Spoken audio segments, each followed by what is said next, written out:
Great. We're going to go ahead and get started. I know some people are still out there, but in the goal of trying to stay on time this summit, we are going to get started right away. So I want to welcome you all. We've got a great lineup of speakers from leading brands, from leading agencies, from startup companies, technologists, and some of the great thinkers in digital marketing here today. And also among the crowd, we have about 400 people registered. Also, it cuts across brands, technology companies, agency folks.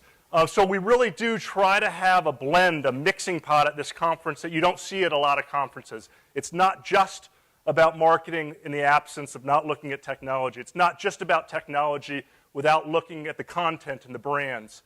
And it's not just looking at it from a brand perspective without sort of the global vision. So we hope you enjoy the conference today. A couple of housekeeping items. The hashtag, as you can see on your agenda, is MAM Summit. And I encourage everyone at the beginning, if you're looking to network, the next hour, just use that hashtag and introduce yourself. Say, I'm here, I'm so-and-so, and interested in this. And we've done that in years past, and it's been nice. I've seen people connect that way. If you're interested in mobile, put that on there. If you're interested in content marketing, put that. We're going to have a lot of networking breaks. One of the goals of this conference, in addition to providing content and having great speakers, is just to get this community, this Mid-Atlantic marketing community together. So we'll have a couple coffee breaks. We'll have an hour for lunch, and then cocktails at the end. We encourage people to stay till the very end. With that, I'm going to hand it over to my co-producer, Paul Duning, who will introduce our sponsors. Thank you, Paul Sherman. Paul Sherman with Potomac Tech Wire, publisher of Potomac Tech Wire. And second, Paul Duning, publisher of Capital Communicator. And again, thank you for joining us today. It's going to be a really good program. And I want to especially thank our sponsors for helping to make this conference happen. We have some great sponsors today. Our platinum sponsors are 10 Pearls, Strategic Communications Group, Unleashed Technologies, Bates Creative. They will have some sessions today that are really interesting content. And to become, one of these sponsors, they had to submit their programs, and they're very, very good. So we highly recommend them. For our gold sponsors, we have Bocus, who is producing the Demand Success Conference, which is coming up June 5th and 6th, which will be a great conference. Omni Studio, WBA Research, Bocus and WBA Research, they have exhibits here. Most of these groups you'll see exhibiting.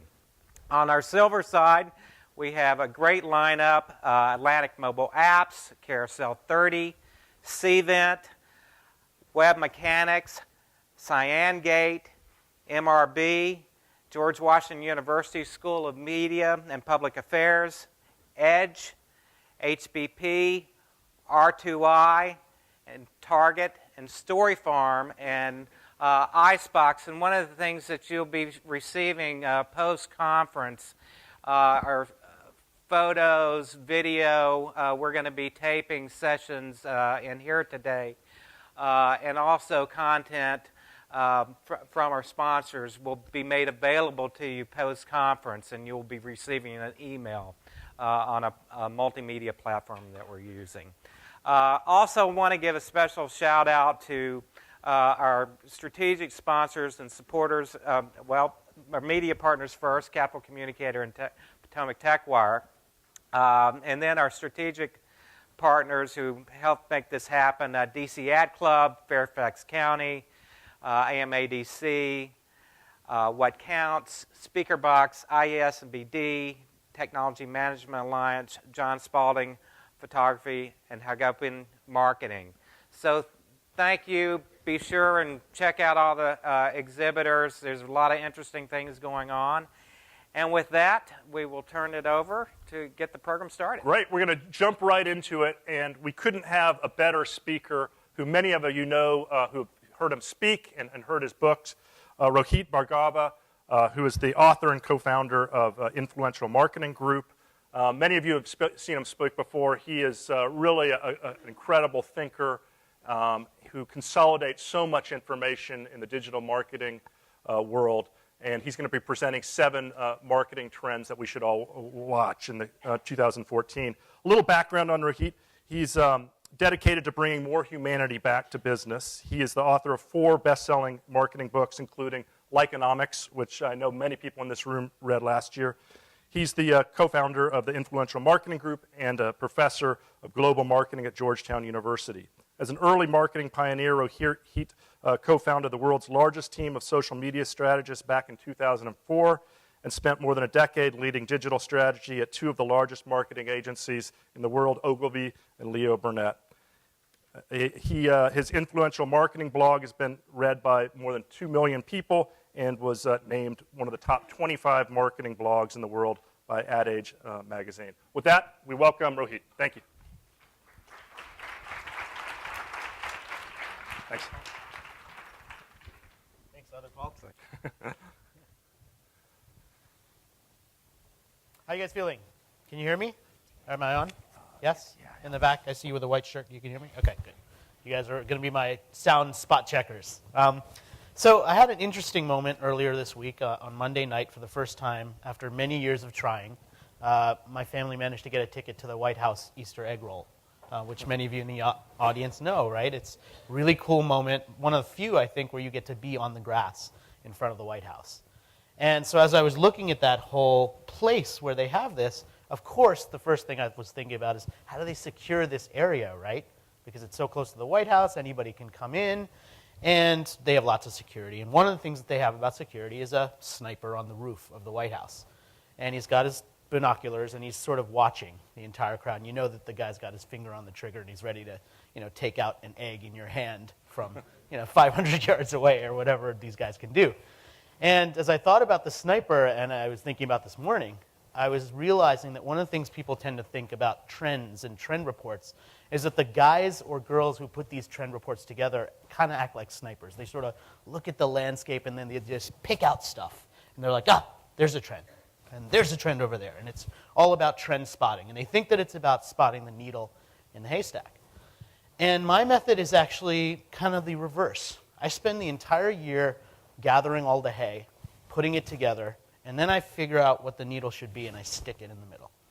And to me, that's the way to figure out trends, because what trends should be is something that has high impact but isn't quite visible yet. It's just on the cusp of becoming visible, right? To me, that's what a trend is. Now, the problem is that when you find something that's high impact and high visibility, it's completely obvious, right?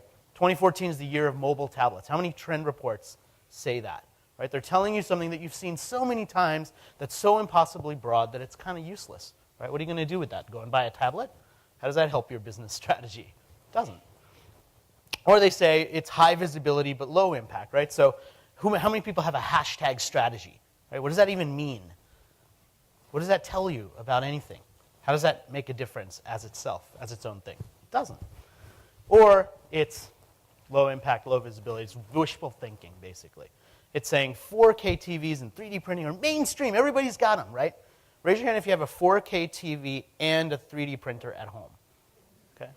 And we're at a digital conference, so we're probably ahead of the curve of other people out there who are mainstream, right? These are not mainstream things.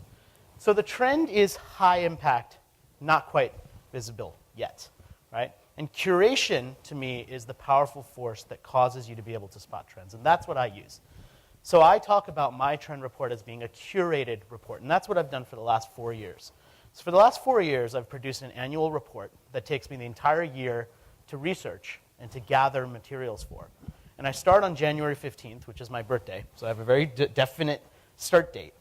So this January 15th, I started collecting all of the information for what will eventually be my trend report for 2015.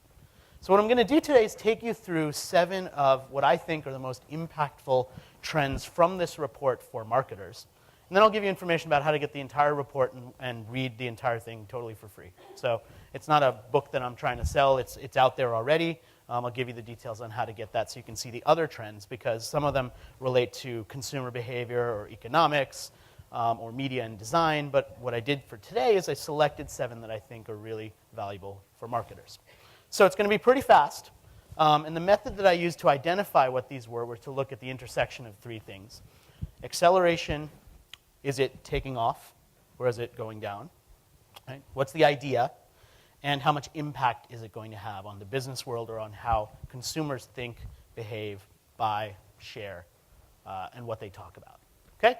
So that's basically the method. The first trend that I'm going to talk to you about is what I call desperate detox. And it's essentially this idea that we've got so much technology around us that people are seeking those moments when they can disconnect from it. Okay? And I'll make sure you get this, so don't worry about trying to write down everything. The descriptions are a little bit long to rapidly type, even for a fast typer.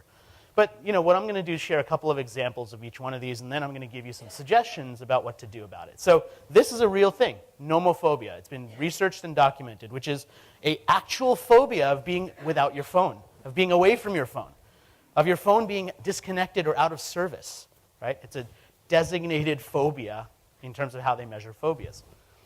There's a summer camp that you can go to called Camp Grounded, where you literally check your phone and your devices into a locker, and for 3 days you go out in the wilderness and you basically behave like a kid without your devices, and you get to be away from everything. Right? Sounds pretty nice, right? There's entire tourism campaigns all focused on this idea of being disconnected. Be still. Belize is one of those examples, right? They want you to come, leave your stuff behind, disconnect.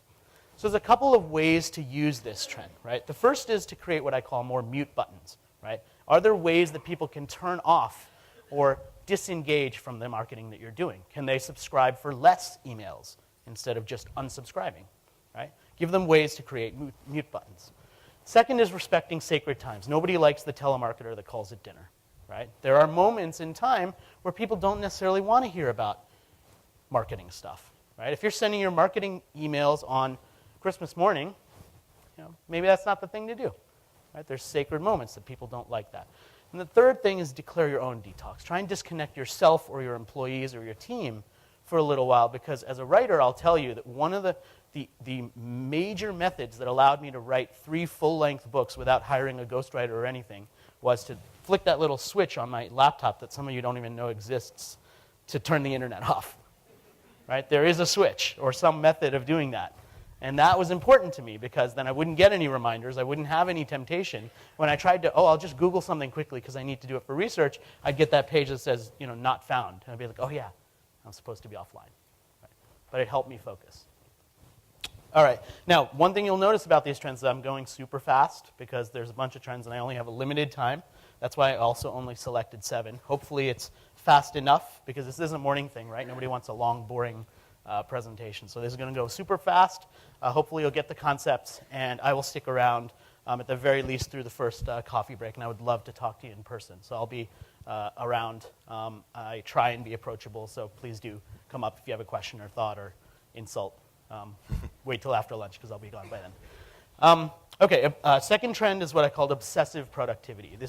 It really has turned into an obsession because of the amount of tools that people have in order to be more productive, right? People who use certain tools even qualify themselves based on the tool. So people who use Evernote, who's a big Evernote person here, right? Call yourselves Evernoters, right? It's like a culture. Linda, so around we didn't, you got...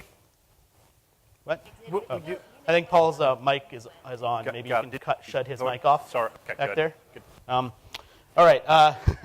One of the Pauls. They were number 1 or 2, so just shut both of them off. All right, so first example here is narrative. This is a project that actually got funded on Kickstarter for a life logging camera. And you clip it onto some part of your body, and it takes a photo every 30 seconds of whatever you're doing. Right? So you're literally logging your entire life, so you don't miss anything. And then they give you some tools to be able to turn that into something useful instead of just thousands and thousands of photos. Right? But there's a life logging movement of people who are trying to catalog what they do. Obviously, Google Glass kind of fits into this as well in terms of the potential for it, right? That you can catalog every moment. Here's another slightly sickening example of Manhattan Disney moms hiring tour guides who are handicapped so their kids don't have to wait in line, because you can't possibly waste that 15-minute window where you're sitting in line for the Pirates of the Caribbean line when you could be doing more stuff. Right? You could be squeezing every last moment out of your Disney vacation. You've got to be productive in every moment. Right? Here's an app that says the most powerful way to be creative is to have great background noise. So you download this app, and you can sit at home in your pajamas and pretend like you're in a coffee shop in terms of the background noise, right? And they've got all this research that says the right kind of background noise actually makes you more productive, right? Background noise improves productivity. That's their point. So a couple of ways to use this, right? The first is when people are caring so much about productivity, the inefficiencies that you have in any part of your system, whether it's a retail experience or an e-commerce experience, stand out so much worse, right? People are looking for any opportunity to abandon the shopping cart. So fixing that inefficiency is critical. The second thing is promising and delivering speed may be your ultimate competitive advantage. A lot of times we tend to think when we have products and services that we need to stand out based on the benefits, right? We have a better product. We have a better service. Maybe we actually have a slightly worse product, but it's faster. And maybe speed is the most important thing because of the productivity obsession, right? And the third is to innovate for productivity. So when you think about innovation, it's not just what's the next product, what's the next iteration. It's how do we take what we've already got or the processes that we're already using and make ourselves more productive. Because if we can do that, then we can create more value, either for ourselves in terms of generating more stuff and doing things more quickly, or for our customers. All right. Third trend, the collaborative economy. So many of you have kind of seen this emerging in many different ways. People are talking about the idea of collaboration and sharing. Sharing is the new owning, right? We've seen that kind of out there in the media. The people don't necessarily need to buy everything that they used to buy anymore. And companies don't need to produce everything in-house that they used to produce anymore, right? So here's an example from BMW that some of you might be familiar with, where they're taking their electric cars and creating a fleet that people can actually rent. And instead of going to a Hertz or Avis or one of those companies, you can rent directly from BMW, and you can get an electric car, right? And you can use the HOV lanes in the Bay Area, by the way, which is pretty cool if you've ever stuck in traffic in the Bay Area. Second example is a partnership between GE and Quirky. So Quirky is a website where if you have any sort of invention idea, you can submit it onto Quirky, and you'll be able to get it funded. So GE is partnering with them. Patagonia and eBay, same thing. Patagonia wants you to not throw away the old clothes, sell them on eBay. So they partner with eBay. So the way to use this trend, hire the crowd. Use the crowd to generate products, ideas, services. Second is disrupt your business model. Think about new ways to not just force people to purchase everything. Maybe there's a sharing model there.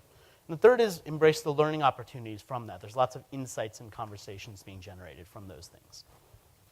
All right, fourth one is branded utility. This idea has kind of been out there. Marketers creating value by doing something useful so that people can actually not just get promoted a product, but actually get some value out of it. There's lots of books that talk about this concept. These are just a couple that have introduced or talked about this idea of branded utility. Weber's a great example. For many, many years, they've focused on publishing as a model for a promotion. So if you have a barbecue book in your house, 90% chance it was written by Weber. And that reinforces the fact that they're selling the grills. Charmin has this app that allows you to find a clean bathroom, right? Very valuable. If you're stuck in a place where you need a great clean bathroom, you can download this, the Sit or Squat app, right? A good title as well. Now, not every bathroom has a Charmin product in it, right? But they're creating value. It's branded utility. So branded utility addresses bigger problems. It thinks beyond just your product. Often it comes from an app, right? It's a great way of offering value because people are using apps for utility and gaming and other things. The third is to answer an unexpected question. So you don't expect Charmin to create the app to find a clean bathroom, but they do. All right, fifth trend is lovable imperfection. This idea that being perfect actually isn't really that great because we want things that are real and authentic. How many times have we heard authentic marketers, actually, authentic products, right? That's what we want. Well, authentic stuff is a little bit imperfect. So now companies are doing that on purpose. Right? So you've got Domino's creating these artisanal pizzas that look like they're molded by hand. McDonald's with their egg white McMuffins, as opposed to their regular McMuffins, the regular McMuffins look like a perfect hockey disc. The egg white McMuffins kind of look like somebody actually cooked it, and they made it, right? The carving board, Oscar Mayer, they spent 3 years actually formulating this turkey so that it looked like it was carved from a board, right? Nobody thinks there's like a turkey carver sitting there making this product, and yet they spent all this time doing that. Jennifer Lawrence. People love Jennifer Lawrence because she can fall over, have a wardrobe malfunction, and say, well, at least I had on underwear. Right? People love that about her. Right? 51 times she proved she was master of the universe. Right? She's a hero because she's authentic. Bad guys even aren't bad guys anymore, right? They become the hero. Flawed bad guy characters who now become the hero. They're imperfect, but it's okay. We love them anyway. Right? And they turn out winning at the end. So the bad guys do win, right? But not before they go through that transformation. So lovable imperfection. The first thing there is add personality. Personality is so important because it gives people a way to connect with you authentically. Second is admit your mistakes. Not something that companies are good at doing, by the way, but it generates a lot of value and a lot of trust sometimes as well. And the third is obsess over the details. The details are what make something real to people. And it doesn't mean you have to get every detail perfect, obviously. You can obsess over the details to make it real instead of perfect. All right, sixth one is curated sensationalism. This is a media-specific one. This idea that the headlines and things that we see are curated to be as sensational as possible so that we'll click on them. All right, so you have Upworthy and BuzzFeed talking about these stories that are impossible not to click on. Right, the one thing you've definitely not noticed about Home Alone before. Oh my God, what is that? Right, I got to click on it. I can't help it. Right? It's so sensational that I got to see what's happening. A Thunderclap is a site that allows you to coordinate lots of people posting the same thing on social media at the same time. Again, you're trying to create that sensationalism so that something takes off, as opposed to one person saying something at once. Sunny Skies is a curated media site that says, you know what, there's too much negative stuff out there. We're just going to filter that all out, and we're going to do all good news all the time. Sunny Skies. So if there's a feel-good story, we're going to publish it. If it's a ferry disaster or a missing plane or any of that stuff, we don't even touch it. It's not even on our site, right? It's curated out. So curated sensationalism. You know, the big piece of this is learn or hire better copywriting. I mean, so much of this stuff is so powerfully copywritten that even if as a media professional, you sort of cringe at the fact that this is what media has become, right? Which is sort of where I come from it as a writer. The fact is they're brilliant copywriters because they create these headlines that you can't help clicking on. And there is something that you can learn from that. The second is to beware of learned skepticism. So as media consumers, more and more as we see this stuff, we're skeptical about it. And so that's the audience that you're dealing with, someone who's skeptical about the media that they see. They don't expect it to tell them the full truth. That's the environment that you're living in. The third is to share what I call predictably viral content. So I've become very good at telling you what's not going to go viral, right? But there's some stuff that you know people are going to click on, right? As a blogger, I know that if I write the 7 secrets of great writing, and I make that my blog post title, I'm going to get clicks. Why? Because it's got a number in it, it's got secrets, and it's about something people care about, which is being better writers. Now it's not predictably viral in terms of 1 million views, but I know that I'm going to get, at least a couple of tens of thousands of people to read that. I know that because of the way that it's written. All right, the last trend I'm going to share with you, and I know it's been super fast, maybe not fast enough, is distributed expertise. This idea that expertise is no longer this untouchable thing that used to be separate from everyone else. Expertise is becoming distributed and available to anyone.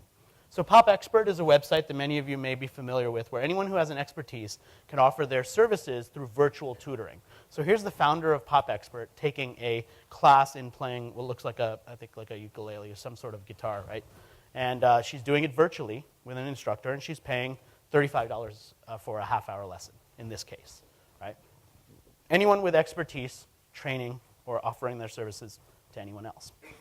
Second is Contently, which is a website for journalists and writers, and sort of a brand publishing platform where any brand can go in, they can hire a writer to work on their projects, and they can pay them per story, which is basically how most freelance writers work anyway. Even if they write a story for the Washington Post, right, they're getting paid per their story.